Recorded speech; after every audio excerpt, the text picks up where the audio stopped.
K&A Custom Crafts on Facebook.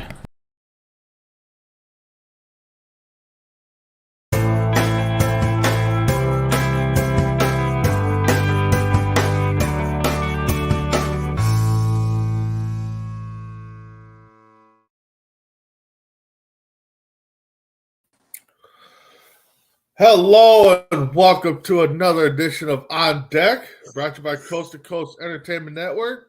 I'm the host, Big B, and the gang's all back. The lineup is full. We're ready to go. Next to me, working man, the single guy, Mr. Crispy Bacon. How you doing? I'm doing good. How's everybody doing this morning or afternoon? Doing good.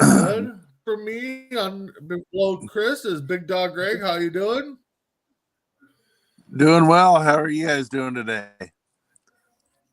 We're doing good. And the guy who hasn't met a razor in probably 17 years, Mr. Primus, Tim Hendricks, how you doing? I haven't been a what for 17 years. I haven't been a lot of things for 17 years. I'm doing good. I hope you guys are having a good one too. Yep, we are. So I know we're a baseball show, but we're going to kick off pay our condolences to an NFL great, activist, actor, meant a lot to the sports world.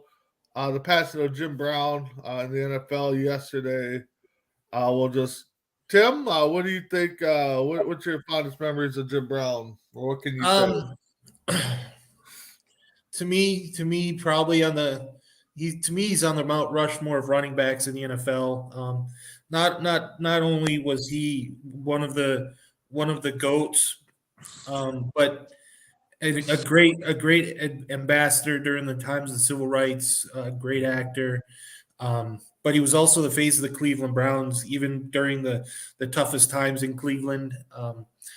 The sports world, not just the Cleveland area, but the sports world in general is definitely going to be hurting for this one for quite some time. Yep. Greg, how about you? What do you remember from Jim Brown?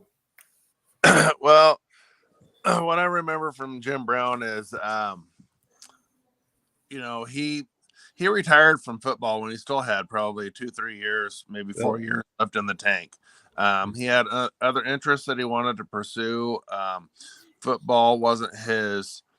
Football was a priority, but he had other things. I think he kind of got to a point where he just kind of wanted to move on and try other things and not just keep lingering. But for everything that he's done, when you look at his stat lines and everything, I mean, huge amount of yards per attempt.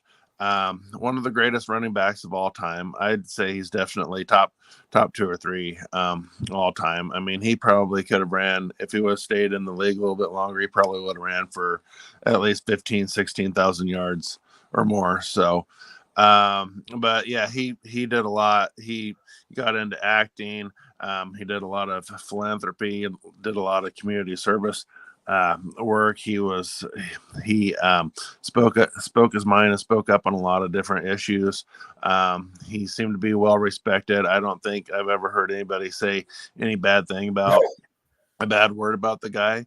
So, when he spoke, he was one of those guys that didn't talk a lot, but when he did have something to say, it was something important. So it wasn't all talk. So he definitely a great man, and he'll be greatly missed by many. Chris, I know you're the youngest guy of the group, but so you don't know much about Jim Brown. I mean, what do you know, or what can you mean, he was probably, before we have the running backs we do today, he was the top running back. When he retired, he was on top. He had the rushing record every time he got hit. he just stayed down a little bit more, a little bit longer. Teams didn't know if he was hurt, if he was not, and he would hide that from his teammates too, that if he was injured or not. But he was a tough running back, tough player, and he would be missed. He did a lot of things outside of football, and I think besides that, that's probably what he's most remembered for, probably. Yeah, when it comes to Cleveland Browns, there's two names that always jump out: Jim Brown, Bernie Kosar, big faces outside of the Cleveland Browns football. Good actor, like Big Dog said, you didn't hear anybody say a bad thing about him, and when he spoke, you listened. So sports world is going to be missing a great guy there. So moving on, let's get into our teams here. Chris, let's start off with you. What's up with the Rangers? Winning a lot of games without DeGrom, but I think, that's to be expected with his track record back in with the Mets. The pitchers that are relieving him, they're doing pretty good. Just need to work on the bullpen, I think. I mean, we have good players in that area, but they're just losing games that we should be able to win. Yep. Big Dog Greg, what about those Cardinals? Well, my Cardinals are starting to show a little bit of show some signs of life. We picked up a couple big wins this week, or last weekend. We stomped the Red Sox 9-1 in Boston. We got really awesome pitching from Mikolas in that game. It was a game that was supposed to be a lot higher scoring all the way around, and Mikolas and company only gave up one run total. Came up with a big win. The bats are coming around. We're starting to hit the ball. We're still eight games under 500. The pitching isn't still up to par, but I hear that we may be making a few moves towards some guys like Luis Severino, possibly trying to get a little bit more arm power in our pitching rotation or our pitching depth. So right now we're still last in our division, but we're hitting the ball well. We just need to get the pitching a little bit more on pace, because the games that we're losing, there's just high run totals. Yep. And then let's go to the Cardinals' arch rival, who is tied for first place with the Pittsburgh Pirates, the Milwaukee Brewers. Tim, how's the Brew Crew? Well, when you're going through a rough patch, what's the greatest thing you could do? Is play the Kansas City Royals. It's nice. You get a sweep from the Kansas City Royals, and then we ended up getting that Missouri double decker then we ended up playing the St. Louis Cardinals, and that's a nice little slap back in reality when you lose 18-1. Sometimes but then again, it's the St. Louis Cardinals. It don't matter where they're at in your standings. The Cardinals are gonna play Cardinal baseball, and it seems like every time they wake up against the Brewers, and it's like, I don't like it when they wake up against the Brewers, but that's just what happens. We lose 2 out of 3 to the Cardinals, and then who do we get right after that? The world-beating Tampa Bay Rays. We lost last night on a sacrifice single in the 8th, but we played the Rays tough. We got the Rays again tonight, and hopefully we can get our heads back around and start playing the way baseball that we can play. We lost Wade Miley. We just put him on the 60-day with a muscle injury in his back on his throat and shoulder. He's out 4 to 6 weeks. Other than that, we just need to get our head back in the game and start playing the way we know Brewer baseball can be played. Yeah, for the Twins, they started the weekend against the Cubs, took 2 out of 3. Thank you. I was there Sunday. They put up some runs. I can tell you what, though, the Cubs do have some power in that lineup. That center fielder, the young center fielder they got, just can mash the ball. Then they went out to Dodgers, and they took 1 out of 2, but they had some close games, just some timely hitting. Now they're in Anaheim. They lost last night 5-4. The pitches there, the hitting's just not timely right now. Gallo is pulling away. He's glad that he's not in New York and the stress level and stuff. So he's hitting pretty good. And just Environment helps. yeah, and then just in case everybody's wondering, if you take the AL East and the AL Central numerically, they're top to bottom all in the same order. So they're still doing that little funny thing where everybody wants the divisions to be erased. So then, but yeah. So yeah, Twins. They get some sticks going. They can get going. Yep. So let's talk about speaking of Anaheim, let's talk about them. They're sitting third. They got probably the two biggest decisions coming up here as we approach the trade deadline here in the next month or so. Ohtani and Trout. So Tim, if you're Anaheim, you're sitting third, you're 4 games out. What do? You're buyers at this point. You have to be buyers. You have to go out there and you have to start putting a team around you. You got to get to the point where you need that win now mentality, because if you don't, you've just wasted the time you have with Ohtani and Trout. If you don't go and make those moves, you've basically just you're in a rebuilding stage next year, because you're going to have a fire sale. Okay, Greg. Yeah, I think with the trade deadline, this is the best baseball that the Angels have played in the last 5 or 6 seasons. I know it's still fairly early in the season, but usually at this point they're kind of like bottom dwelling kind of thing. But I mean, if you've got Rendon halfway healthy, through this part of the season, and you're getting good production on him, you got Ohtani putting up great numbers on the mound and at the plate. Trout's playing really good baseball. When he's fully healthy, and they got a little bit more pop in the lineup, I think that they need to go out and get somebody or package a deal, just get a little bit more protection in the lineup, maybe before Trout or after Trout in the lineup.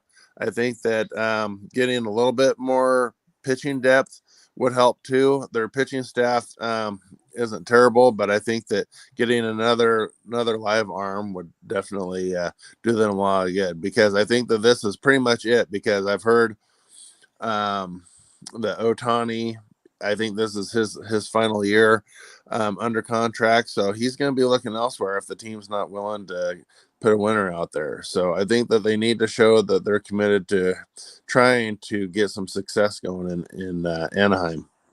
All right, Chris, how about you? If you're Anaheim, what do you do with Trout and Ohtani, or what do you do? I think you trade one of them. I mean, you're not that far behind, but anything, that helps is possible. But we all know that winning a championship, and I'm not saying they are or not, but winning a championship kind of helps everything. And if that happens, why not? But yeah, that's going to be the thing. Tim said your buyers right now, which I can't disagree. But if you're going to be buyers, you got to sign Ohtani. He is in his last year of his deal. Unless you're going to take that chance and build buyers, try to get to the playoffs, try to get to the World Series, and then hope that Ohtani signs. But I think your first move, if you're going to be a buyer, you got to sign Ohtani to a couple years longer. Trout, he's got a few years left on his massive deal that he signed. So, but if they're sellers, man, they could probably get a good package deal for both of them, or 2 separate deals. So, it's tough right now. I think, like I said, if you're going to be a buyer, you got to sign Ohtani first. So we'll see what they do. So, let's get into the Aaron Judge story. Last week, Chris, you got I'm getting it up right now. I mean, right now he's batting. He's got 7 straight games with 7 home runs. But the little controversy started. I don't know if you guys saw the post, but once Chris gets it pulled up here, we'll see what we're talking about here. There we go. But of course, Okay, if it wasn't New York haters, so you got it, Chris? Yeah, it's slow. But, Oh, it's slow. Technology, what do you got? So here it is. Aaron Judge not looking at the pitcher, looking into the dugout. Some people are saying that, and he's even said too, that the team was heckling him. Some are saying that somebody was giving him a sign on what pitch was coming. So, Greg, what's your thoughts on this image here? I don't necessarily buy into the whole heckling thing. There is a possibility. I mean, within the past 3-4 seasons, we've seen a lot of alleged cheating and a lot of stories come out. It's not just the Astros. The Astros just happen to be the ones getting their hands caught in the cookie jar kind of thing. But I think that there is still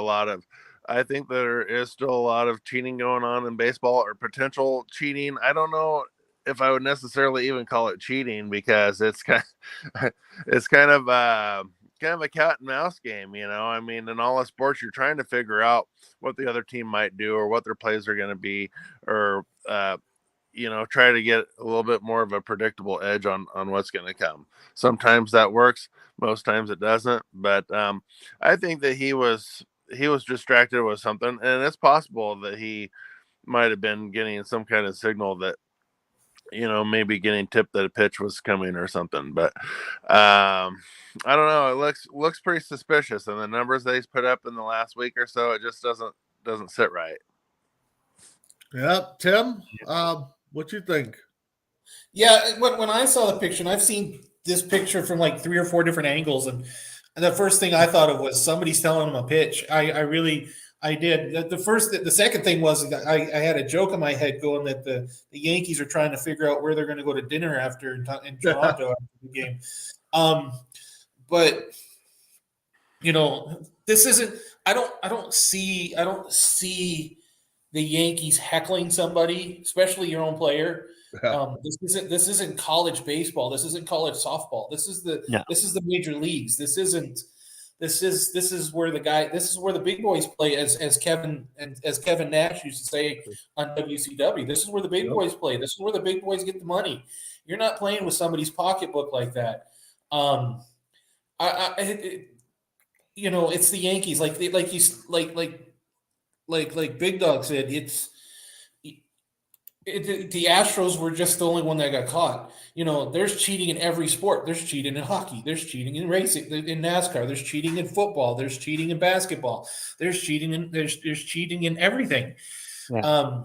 Everything you can get a little advantage of. And the Yankees are just piling on this week, between exactly like James said.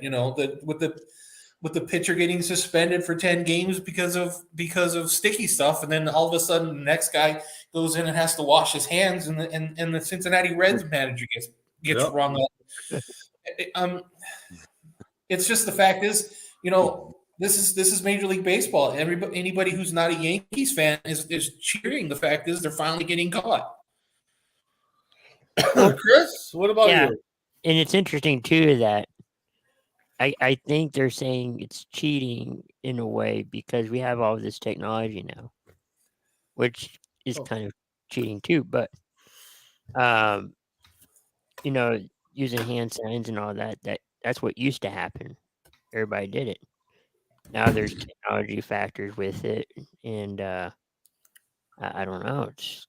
But I just call it like a funny moment that he's looking away and he's not concentrating, or maybe he is. I don't know. Well, when I first saw the image, of course, it was on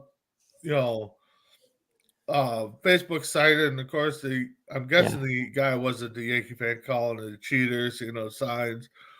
But to me, he's not even looking at the pitcher, so you could get him for a clock violation if you want to be really sticky about it. But I haven't seen what's happened in the dugout.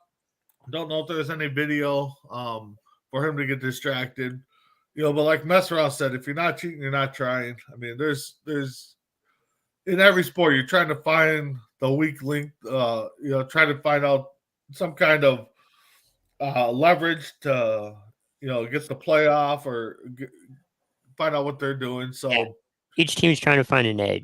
Yeah, I mean, but you want to try to have a runner at second base. You try to see what the pitch is. You're looking at the catcher, the football, you're trying to figure out their, motions, their signals themselves. So, I'm not saying cheating is good, but, we've all try to find a way to try to get ahead of the game. Now, what's going on here? Who knows? So, but it is what it is. I don't think they're gonna look into it. Maybe they are, maybe they aren't. I don't know. So, all right, guys. So, a couple weeks ago, well, and last week, because me and Chris were on, we broke down, gave our National League grades or American League grades. This week, we're going to do the National League side of things. We got 2 representatives from the National League. Can't wait to hear the grades on their side. So let's start with the Atlanta Braves. Tim, what's your grade on the Braves? Well, they're exactly where I expected them. I think I would go with a B minus. I think they should be putting a little more distance between them and the rest of the NL East, because they seem to be falling flat on their face every time you turn around. And that's not going to happen for the rest of the season because they got the Phillies, who are the defending world champions. Eventually, they're going to wake up. The Nationals, well, we know about the Nationals, don't we, Bacon? The Mets and their $8 billion lineup, they should be waking up too, but they seem to have not. They need to start putting it together and start making a move if they really want to be the contender in the East and in the NL. Yeah. Greg, the Braves. What's your grade on the Braves? I'd probably give the Braves probably a B grade because they do have very talented lineup from the top down. They have excellent pitching.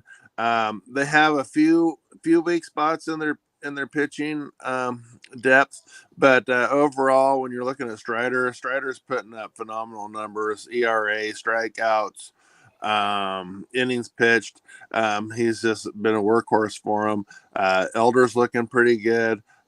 Wright isn't quite where he was last year, but he's still a solid pitcher. So I think that from a pitching standpoint, they're pretty solid. I think that from a hitting standpoint, sometimes it's hit and miss. You don't know if they're going to get about 7 runs or if they're going to put up 2 or 3. And they usually end up losing some of those little low run games. But they're still sitting atop their division and everything. I just think that a few of the offseason moves, it's apparent that I know that they moved on from Swanson. I think that was a great pickup for the Cubs. I wish that the Braves could have held on to Swanson or tried a little bit harder to hold on to him because they're definitely missing his defense out there at times. But I think overall that they're pretty solid. But like Tim said, they're not really creating a whole lot of distance. There's still a few teams within striking distance now, but the Phillies getting fully healthy and everything, it's just a matter of time before they have a chance to kind of close that gap. All right, Chris, what did you grade on the Braves?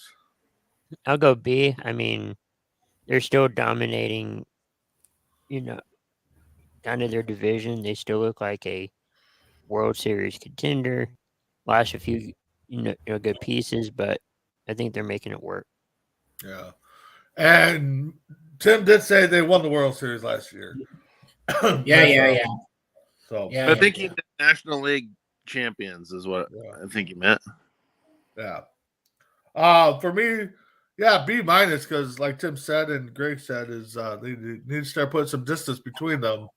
Injury bugs, biting everybody right now, but you're 5.5 up, and should kind of creep away a little bit here. Start looking at getting 2 out of 3 in each series. So let's go to the Marlins, Greg. What's your grade on the Marlins sitting second? I'd give the Marlins kind of a B plus. I think that they're a little bit ahead of where I thought they'd be. I thought that they'd be a little bit closer to the Nationals, closer down to the bottom. Because I thought that it was going to be Atlanta and then Philly, then the Mets. But the Marlins is kind of one of those tough teams because to grade, but I give them a B plus right now because they've been having outstanding pitching. They've got a pretty pretty solid lineup. They don't have a lot of superstar power in their lineup, but they got a lot of guys that are hungry and they're able to put the ball in play, hit and run, stolen bases. They're doing the little things, and right now it's paying dividends. They got a pretty young team, but even for as young as they are, I think they're playing really solid baseball at this point. All right, Chris. Marlins, what's your grade? We'll go B plus. I mean, they're not too high on themselves, but they're not low. So I mean, Okay. Tim? Yeah, I gotta go with the B plus too. They're overachieving. They're getting outscored, but yet when they get runs, they know how to put them together. It's just they're being outscored 53 runs in the season, so it's a little difficult. But I think they're really overachieving. I think they're playing above what they should be. They're a couple years ahead of where they're supposed to be. But yeah, I figured they'd be down at the bottom with the Nationals too. Yeah, I think we all kind of probably had them down towards the bottom. Yeah, B plus, A minus. I give it them. I mean, they're playing, above what they're doing. Maybe they're pulling out the old major league. We brought that movie up a couple times where everybody counted them out. So, the Mets are sitting third. Chris, the mighty Mets. What's your grade on the Mets?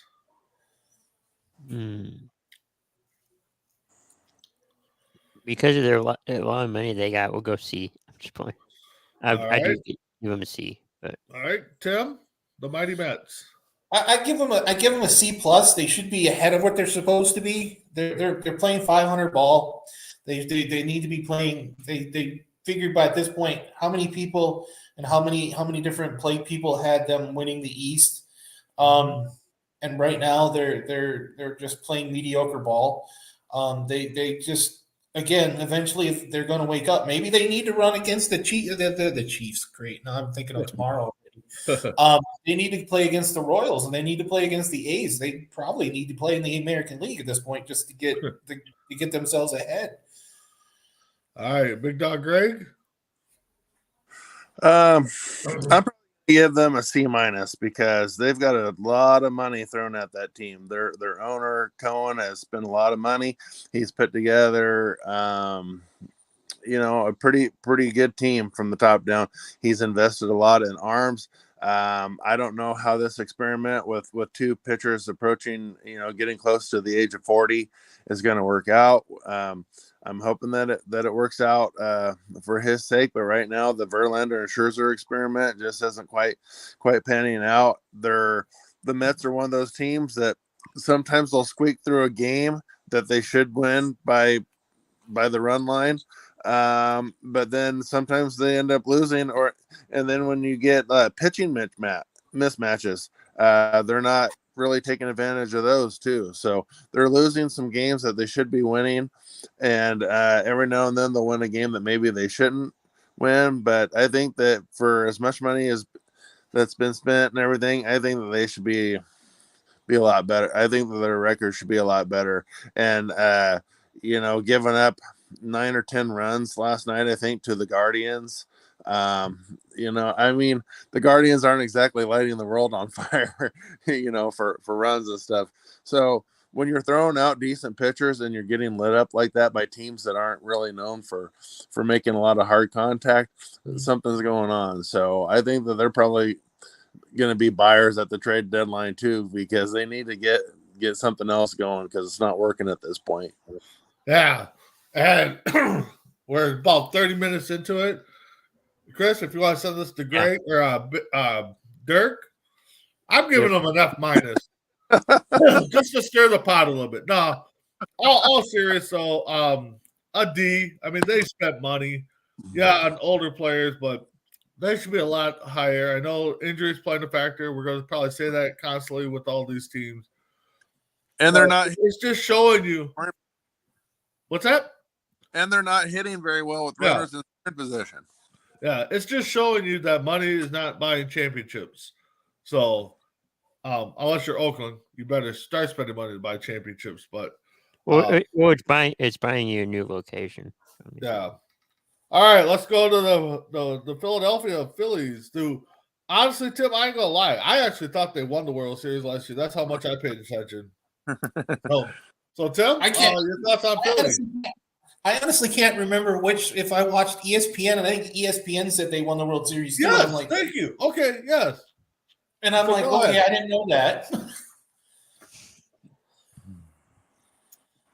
Tim, go ahead with the Phillies. You know, we're talking about the team that won the National League last year, and here they are sitting in fourth, and in what should be a strong NL East, and you're 8 games out of first already. I know we're not bailing water on this ship yet, but I give them a C minus because you are the defending NL champions. You should be doing something. But you got to start winning. They need to start winning on the road because they look terrible on the road. Yep. Greg? Yeah, I'm probably gonna give them like a C minus because I know that they've been given a lot of excuses with Harper being out for the first chunk of the season, but now he's back. They definitely Base too, I think. What's that? I think he's playing first and DHing. I don't think he's out and right. Yeah, so that's probably a good spot for him if they want to limit his injury potential and everything. So, but when you look at this lineup that they have a ton of pop in the lineup. They've got decent pitching. They've got Wheeler. They've got Nola. Ranger Suarez is very decent. Second or third option in their rotation. So they definitely have guys that can get big strikeouts and big outs. They're just a team that's underachieving. The one thing I can say is they usually win the games that they're supposed to win, but it's just some of those tough matchups when they're playing against better competition that they're just falling short. And but I think they're a team that's capable of making a good run. I mean, they made a good run at the end of last season, but I think at this point they're definitely underachieving. All right, Chris, the Philadelphia Phillies. What's your grade on them? We'll go C. I don't. Yeah. Yeah, I'm gonna go C minus. Like Tim said, Greg said, you're the defending national league champs. You should be a little bit higher. The moves they made, I know Harper, a big part of the lineups missed. He's only played 14 games. Now moving him to a new position, get him back at things. Maybe I'll, in a couple months we'll reevaluate and see where they're at. So yeah, right now C. Chris, I'm going to start with you. Your National League World Series participant in your picks, Washington. What's your thoughts on them?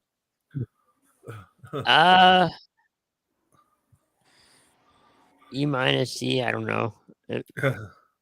All right, Tim, you're great on the Nationals. Well, here's the thing. Like I didn't choose the Nationals to be such a hot team. So at this point, I'm thinking they're right about where I figured they'd be. I would have to give them a C, because you're pretty much basically playing par for the course. They're 10.5 out. They are what they are. Yeah. Greg, Nationals. Well, I'm going to go a little bit different on this because I'm going to grade them not necessarily based on what they have to offer from a talent standpoint, but what they're making do with. So I'm going to give them a B. I know that they're sitting dead last right now in the division, and I know that that's probably where they were predicted to be. But I think that out of that trade for Soto, I think that the Nationals are going to end up getting the better deal. Mackenzie Gore came over. He was a hot pitching prospect, and he's pitching pretty well. The thing that I noticed about the Nationals is that even when they do lose, they don't strike out a lot. They put the ball in play, even though a lot of those end up being outs. They're not striking out a lot. They make a lot of hard contact, and yeah, they're their record's not great, but I think that they're playing a lot better than than they should. When you look at that lineup, you're thinking, man, they're right there with the Oakland A's, but they're playing a lot better ball than the Oakland A's. And, I think that they're showing signs of promise. I mean, it might not be for a couple of years, but I think that package deal that they got for Soto is going to pay off in a couple of years, because they got a couple really good diamonds in the rough out of that. And I think that even though when you look at their record, you think that that'd be a D grade, but in my opinion, they've been winning some close games, and they've been losing a lot of close games. They're always in the last couple of weeks, they've always been within a run or two. It's not like they're getting blown out. So I think that they're a team to keep an eye on, because I think they're going to get some more upsets this year. They've played in about 5 or 6 games where they've won, and it's like, how they beat this guy, how they beat the, but I don't know. They're kind of surprising at times. So I'm going to give them a B. Yeah, I'm gonna go with Greg. B. That Soto trade is working out for him. I mean, in a tough NL East, I mean, it's not their fault they're last. Somebody has to finish last. I mean, like Greg said, they're battling. So, yeah, I'll give them a B grade there. Moving on to the Central, the surprising Pirates. Greg, what's your thoughts on the Pirates? My thoughts on the Pirates is, at this point, I would give them a B-. I know that they're atop the division and stuff, but they're slowing down. They definitely started out red hot, and I think that reality is starting to kick in a little bit with their youth and everything. So they're starting to slow down a little bit, but they're still getting good play from, like, Rich Hill has been outstanding on the bump. Reynolds has been playing lights out baseball all year, making a lot of hard contact. It's good to see McCutchen back with the Pirates. I think that they're a pretty solid baseball team overall, and they're playing a lot better. But I think that they have they've been sliding a little bit, and I think that I think the Brewers and possibly the Cubbies might have a chance to catch up with them here fairly soon, just because I see them kind of drifting a little bit at this point. Yep. Chris, your thoughts on the Pirates? B. Okay. Go B. Short and sweet. Man of a few I'm words. not quite sure. I don't watch a lot of Pirates games. So. All right, Jim, you're the Pirates. I think Adam said it in the comments that they have young talent. They do. They do, and that was the big thing bringing McCutchen back, was to bring in that veteran leadership to really get these guys head in the ball game. I give them a B. I think they're overachieving right now. I think they're much like I think that they're a couple years out. At that point, it'd be scary, and Milwaukee and St. Louis are going to have to really, really worry about the Pirates in the next couple of years, because I think they're going to be a serious contender. Yeah, I'm with you guys. I think B- C, just the way they're playing right now. Got the young talent, just putting it together early, kind of faltering, which baseball does that. You go into, it's a roller coaster. So we'll see where they're at in a few weeks or a month or so with the trade deadline coming. Greg, your arch rival, the Milwaukee Brewers. What's your thoughts on them? I'm going to give the Brewers probably a B grade. I think that most of the teams in Major League Baseball are missing something one way or the other, and I think that the one thing that the Brewers do have is outstanding pitching. They have an awesome 1-2 punch with Woodruff and Burns, and their ERA, their pitching staff ERA is pretty decent, but I've seen too many games, especially rivalry games, where there's not a lot of hitting sometimes, in Brewers games. And I think that that's right. I took care of that for me right there. I was done listening to it. All right, Chris, when Greg comes back, what's your thoughts on the Brewers right now? I mean, they are getting better. I would say they're a B. Still have a lot of work to do, but Yeah, for me, and I'll get Tim's thoughts here. I'm not forgetting them, but Brewers are, we all picked them to be at the top. They're there. Now they just got to get over the hump. I'll go B plus grade. B plus. Just got to get it going, get healthy. Maybe make the right moves here at the trade deadline on the next month or so. So, all right, Tim, brag about your team. A plus, right? There's no bragging. There's no bragging about this team. This team should be better. I give them a C plus, and it pains me that I have to give them a C plus. Yeah, I could sit here and blame that injuries to our pitching staff because we've had Ashby hurt, we've had Woodruff hurt, we've had Burns hurt. Now we've got Miley hurt. It seems like we've put everybody on the IR, the IL for a little bit. But Greg brings up a good point. When you watch Milwaukee baseball, if you're watching Milwaukee baseball, the one thing you always sit there and cringe is how many strikeouts are we going to have in a game? Because we average 8 to 9 strikeouts a game.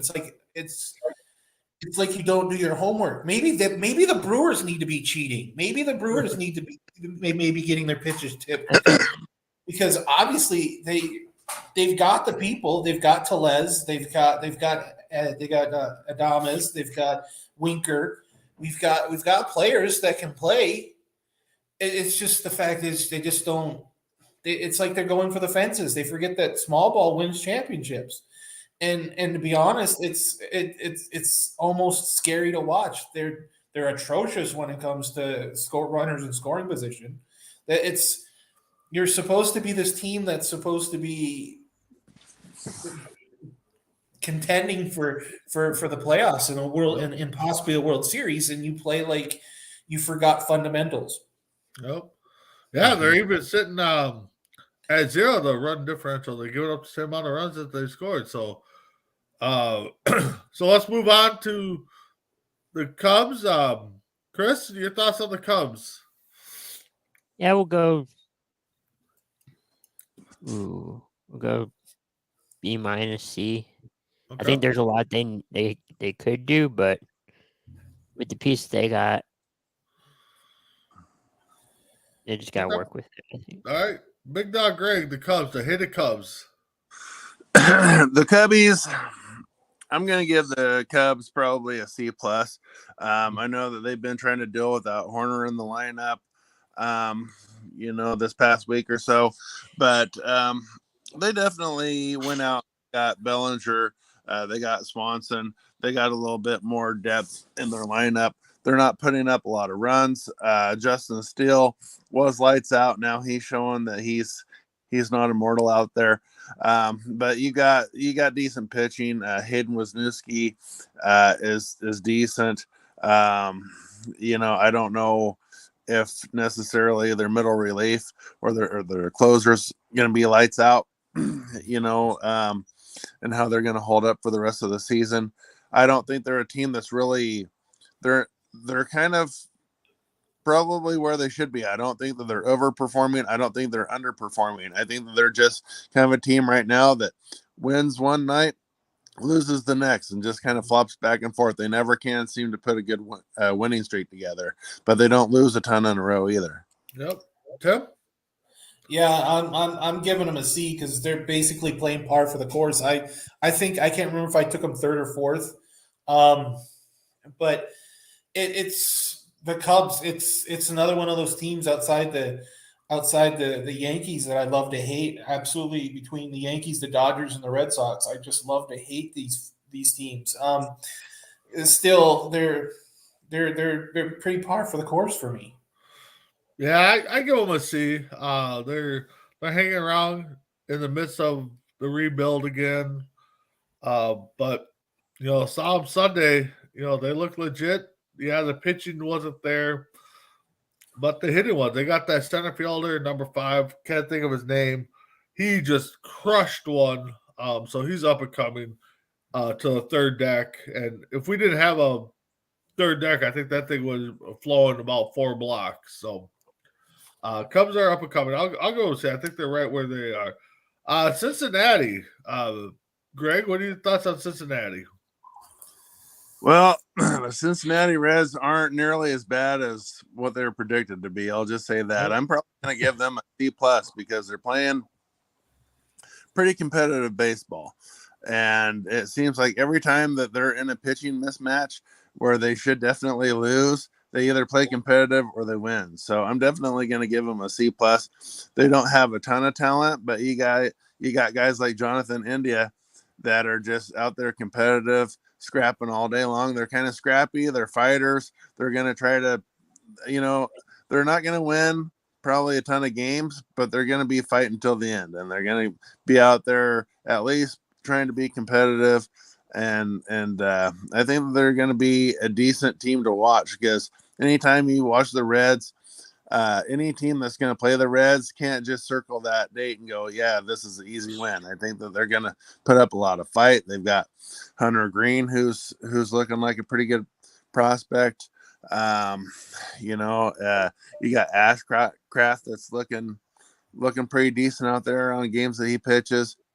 So you've got a pretty good young pitching staff. Nick Loloto has excellent stuff when he goes out there. So I think that they're putting together, I think they're a little bit above average at this point, and I think that they're definitely a little bit, but I think their record is probably about 5 or 6 wins above where it should be at this point. Yeah. Tim, the Reds. Yeah, I got to give them. I figured they'd be dead last in this, but they're like Big Dog says, they're scrappy. You get a timely hit. This team's a lot better. You get a hit that goes through that it's supposed to. Maybe this team is in. We're talking about a 500 baseball team. We're talking about, and it's a lot like football where the ball bounces the right way. We're not talking about a 12-4 team. We're talking about 4-12 team. So it's just all that matters. It's just, but you hate to play teams like this because they're fighters. You saw it in the Yankee series. You're still seeing it, and it's you get worried when you play teams like that because eventually that fight is going to start showing on the field, and it's going to start putting up W's in the win column. Yep. Chris, your thoughts on the Reds? We'll go C. Okay. Yeah, I know a lot of us picked them to be last or second to last, which they are. B minus C plus for the fightiness, like Tim said. They get those timely hits. They beat pitchers they shouldn't beat. They lose against pitchers they should beat. So yeah, I'm sitting there at C plus, B minus. Tim, let's get your thoughts on your rival, the Cardinals. I think I had the Cardinals at number 2. It's at this point, it's to me, and I apologize profusely now because I have the rival sitting next to me. But this is a D. I honestly, I thought, and I said it earlier when I said that we played them, because the Cardinals, no matter who, it seems like they always play everybody so tough. It just seems like I don't know what the deal is, but it's a D now. But in July, around All-Star break, this team could be fighting for number 1, number 2 in the division. I think they're just underachieving at this point. Well, let's hope. Chris, the Cardinals. No. Let's not hope. I want to keep the Cardinals down at the bottom of the division. Them right next to the Cubs would be perfect because then got a nice your thoughts on the Cardinals. Yeah, we'll go B minus. All right. I'll go before Big Dog Greg. Give him time to vent a little bit. I'm gonna go incomplete because Greg said it with another team. I forgot who it was. They're missing something, and I don't know if it's the leadership that Molina left behind, Pujols left behind last year. I think once they find an identity of a team, I think they'll be coming around. So I'm going to give them an incomplete right now. So Greg, the floor is yours. Well, I'm going to give my Cardinals a C- because this past week they've been putting up pretty good numbers. They've been scoring a lot of runs. Mikolas looked outstanding in the Sunday night baseball game against the Red Sox. Only gave up one run, so he's coming around. But I think that we're missing a couple things. But when you look at Yadi Molina and everything that he meant to the franchise, he was a one-team guy. Played his whole career with the Cardinals, and he put his heart and soul into it. I mean, he caught a ton of games, had a lot of leadership. I mean, he was calling all kinds. He was calling every pitch for all those years, and he was not just the play caller, but he was pretty much like a manager out on the field. And you know, we're missing his leadership out there, and it shows. I mean, yeah, we picked up Contreras. He puts up good numbers, at the plate. He's not a bad talent by any means, but I think that we're missing something definitely from the absence of Molina. But we're also missing out on solid pitching, because Mikolas, for every outstanding outing that he always has at least a couple mediocre or less than average performances. But I'm hoping that maybe with this last performance that he had on Sunday, that he can pick it up. Flaherty isn't the same off of his surgery. Wainwright's getting older. I think he's pushing 40. So Montgomery, he was awesome last year when we picked him up at the trade deadline, but he's either drawing bad pitching matchups or he's just getting shell shocked out there. So I think that we're just missing some. I think that we're missing some pitching and leadership. But I think that if this week is any indicator, the bats are alive. Goldie's hitting, Arenado's hitting, Gorman's hitting. So I think that the potential is there. It's just a matter of if the pitching can hold up. And I think that we need to go out and, if anything, make a few moves at the trade deadline and get a few more arms. Okay. All right, let's move into the West. I kind of can't wait to hear this one because see what you guys grade on, because I know we thought this was going to be a tighter division. So Tim, let's go with the Dodgers. Your thoughts on the Dodgers? I almost want to quote Dennis Green. We know who they were. I'm going to paraphrase that terribly, but it's the Dodgers. It's A- at this point. The Dodgers are doing seems like everything right. They're beating the East. They're beating the West. They're beating the Central.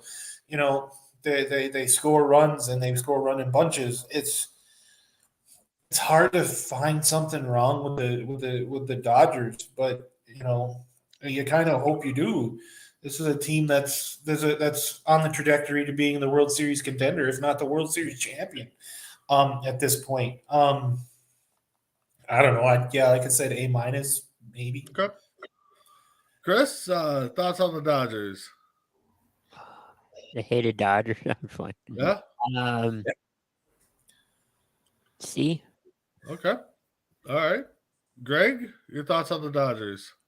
I'm going to give the Dodgers, as much as I hate to do it, I'm going to give them an A because they're one of the few teams out there that can lose a lot in the offseason and still be better or not any worse. So, I thought that losing Bellinger, Dustin May doesn't have his best stuff going this year, but they seem to just be picking it up.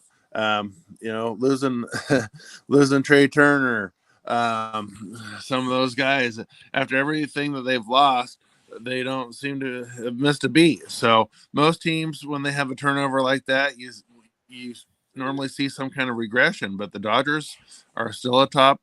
I thought that the Padres would be giving them a run for their money at this point, but yeah, they're definitely a team. I think that they're playing a little bit above their means, so I'm definitely going to give them a solid A at this point.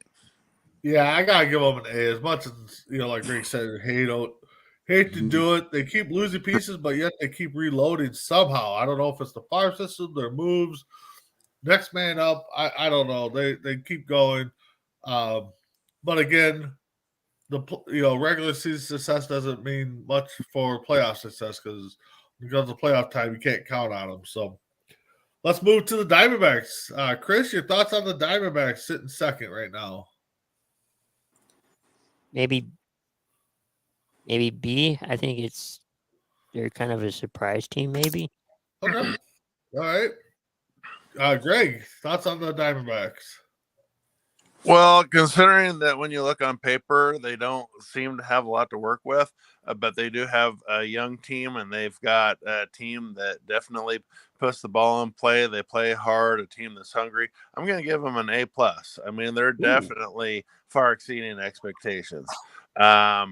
I didn't necessarily have them down in last place in this division, but I definitely, with them sitting at second, I thought that they'd be closer to about fourth place. So I think that with Zach Gallen normally pitching lights out, I think he had a rough outing last night, but I think that they've got a decent pitching staff, and even though they don't have the strongest lineup from top to bottom, they just get after it. They find a way to score runs. A lot of stolen bases, a lot of hit and runs. So they're doing a lot of the little things well. And so I'm going to give them an A+ because I think they're definitely 8 or 9 games ahead of where they probably should be on paper. Okay. Tim? Yeah, this is. I give them an A. I think I had this team 4th or 5th. Yep. This team. This is what the Cincinnati Reds could look like. Because they're scrappy, they play the ball, they play it right. The ball is bouncing the right way for them. I never figured at this point in the season they'd be only 3.5 behind the Dodgers. It's a young team and they play small ball really, really well. Yeah, no, I like them. They're doing everything right. They're getting the right balances, the right pitching, right hitting at the right time. Yeah, I can't argue with the C or A. I'm sorry. They're just playing it right. San Francisco Giants, Greg, your thoughts on them? I'm going to give the San Francisco Giants a C+. I think that they're a little bit better than where they probably should be. Maybe just a couple games, maybe ahead of schedule there. But, they got a pretty good thing going with Logan Webb, and signing him to a pretty good deal was probably the best thing that they could do. He's got outstanding stuff out there. He's always going to at least give them 6 or 7 quality innings per start. They've got some young talent. They still have a few mainstays left. I think Crawford's still in the mix, an aging veteran, but for the most part, they're young. They're scrappy, but sometimes they just completely drop the ball out there. And, usually they're pretty competitive, but there are nights there they seem to be kind of all checked out. But I think I'm going to give them a C+ because all in all, I think that they're playing a little bit better than they probably should be. All right, Tim? Yeah, I think, if I'm not mistaken, I think I might have had San Francisco 3rd. I'm not sure. So to me, they're right where they're supposed to be. But I think I would go with a C. I think they need to, like Big Dog says, I think they need to they check out, and I think they check out late in games. And it's just really, really weird. Yeah. Chris, San Francisco Giants. Your thoughts? B-, I would say. Okay. Yeah, I'm going to go C+. They're hanging around there. We thought that it'd be, Dodgers, Padres, San Fran, some kind of order battling early. So they're sitting right there. So I'll go with C+. Now we move on to the Padres. Chris, what's your thoughts on the Padres? I'll go B-, C. I think there's a lot to work off of, a lot to improve. All right, Tim? I'm giving this a D. I think we said that San Diego should be playing a lot better baseball. I think a lot of us had them at least playoff bound at this point. I figured things would change when Tatis came in, and it's just they've lost their last 3. It just seems like, again, that's the Mets. They've got that big paycheck roster, and they're really just not doing anything with it. Yep. Big Dog Greg. Well, I don't want to be too harsh and give them a super low grade, but I think I'm going to give them a D plus because they're well behind schedule. I don't think that very many sports really need big threes. I think that the whole big three with basketball, big three in other sports has been a little bit exaggerated. I don't think that in baseball you necessarily have to have 3 big studs in your lineup, back to back to back to make things happen. I know that a lot of teams do like to load up like that, and that's what the Padres have. But when you look at the Padres, they're underperforming on all levels. And I think that the one player that they probably should have held on to if they were going to go get Juan Soto was Mackenzie Gore, because he was only like 21 years old, outstanding stuff. And because Snell is not getting it done. Yu Darvish has been a little bit spotty this year. Musgrove, hometown hero. He's kind of hit and miss right now. So their pitching rotations not really performing the way they should, and the power numbers from the big 3 just aren't there. And then the supporting cast too. The supporting cast up and down the lineup, they're just not.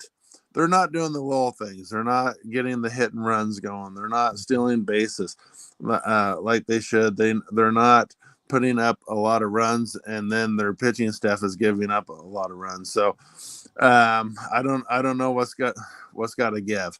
I definitely, if I were them, would not necessarily be buyers because I don't think there's any money to really spend anymore.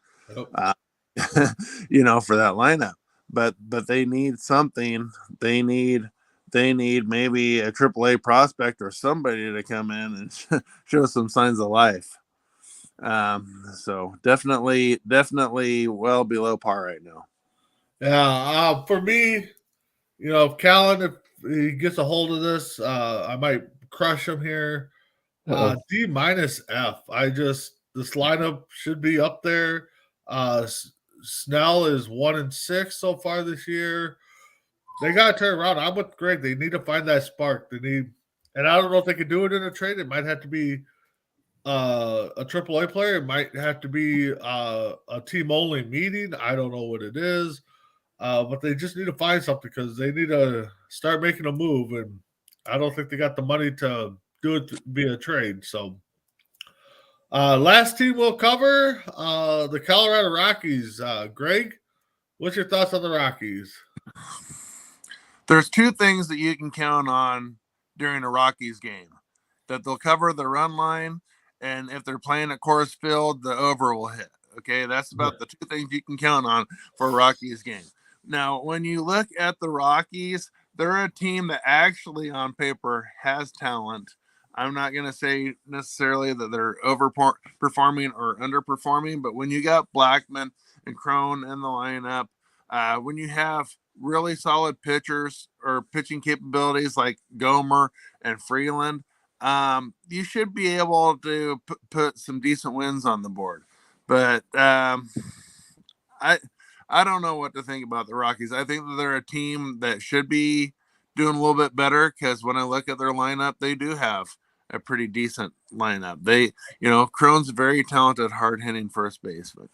Blackman puts the ball in play a lot. And it's aggressive on the bases. I'm probably going to give them like a solid D because I just think that they're definitely a team that doesn't have a lot of excuses because they do actually have more talent, I think, in their lineup from the top down than the Diamondbacks, but they don't play like it. They do have more talent than maybe the Pirates in the top down, but they're not playing like it. So they're just a team that just can never seem to really put it together. All right, Chris, the Rockies. Yeah, that's the team the Rangers are facing right now. We'll go C. Okay. Tim?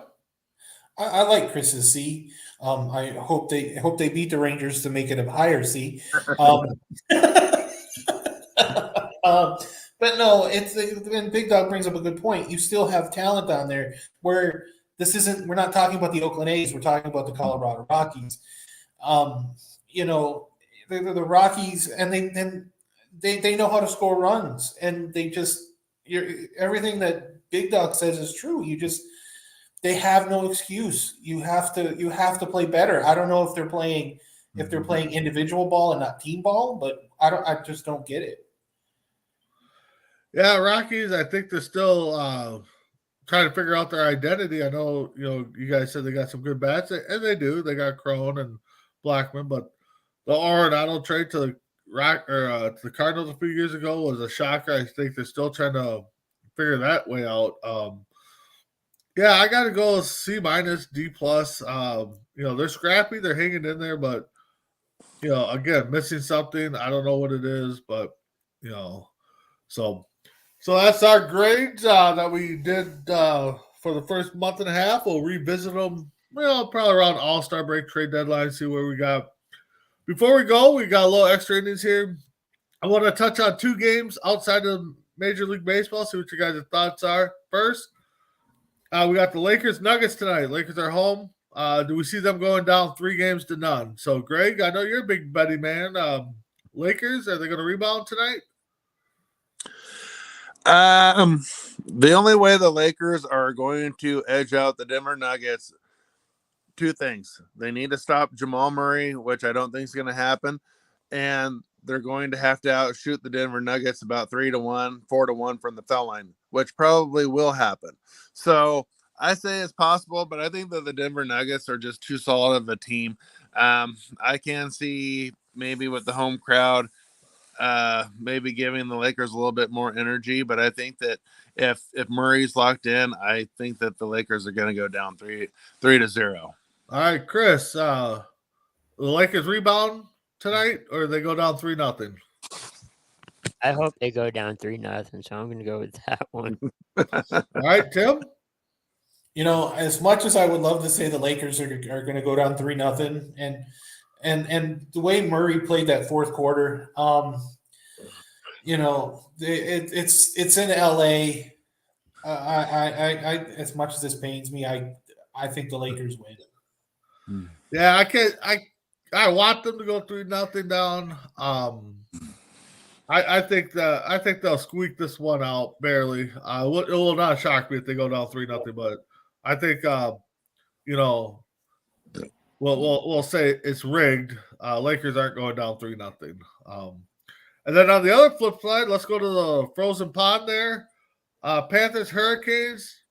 Game 1 was phenomenal. 13 seconds from a 5th overtime. The Panthers went up 3-2 for a 1-0 series lead. Chris, you got the Panthers or Hurricanes tonight? We'll go Florida. All right, Greg? I think that the Canes are going to bounce back, and unlike the first game, I'm going to hit the over. I think the legs are tired. I think the goalie is going to be tired, so I think that there's going to be a few more pucks hitting the net. So I'm going to punch the over on that one. All right, Tim. Farmers I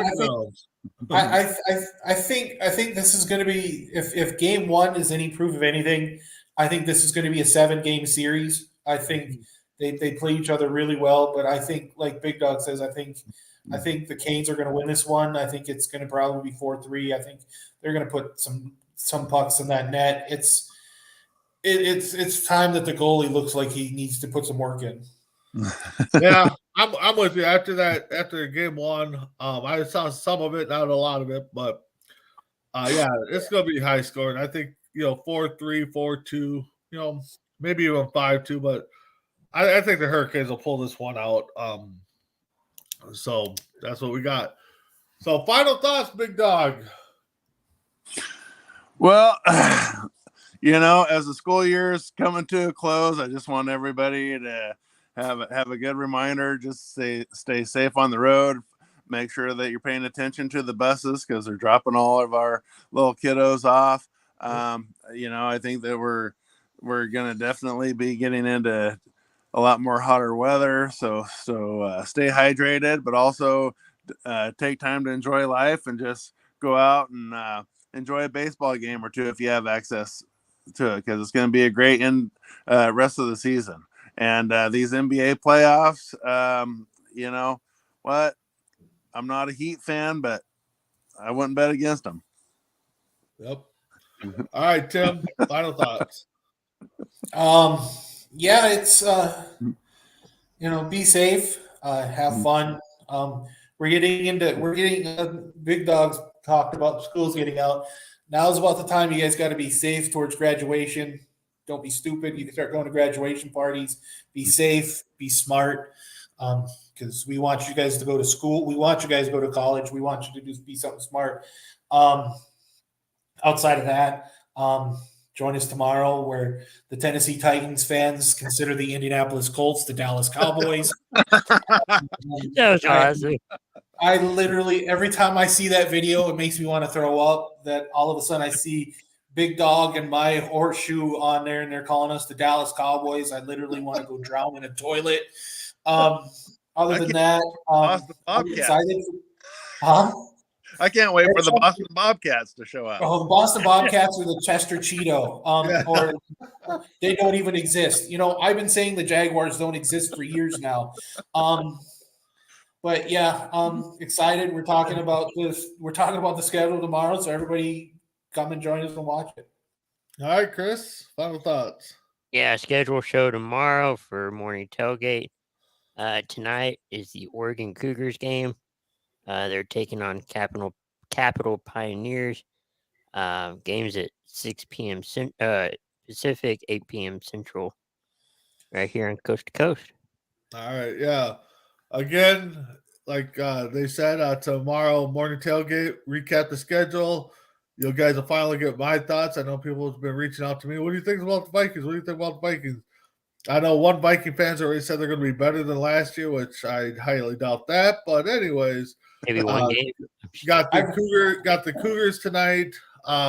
As Chris said, you can listen to our fellow J Mac on the call on that. And with that being said, myself and Tim will have our C2C rank 'em. Not on Tuesday. We got to talk about that. I got a game I got to get to in the morning. So either Monday or Wednesday, you'll see C2C rank 'em. And all our other great shows this coming week. So with that being said, Big Dog Greg, Tim, Chris, I'm Big B. We'll see you next week on Deck. Have a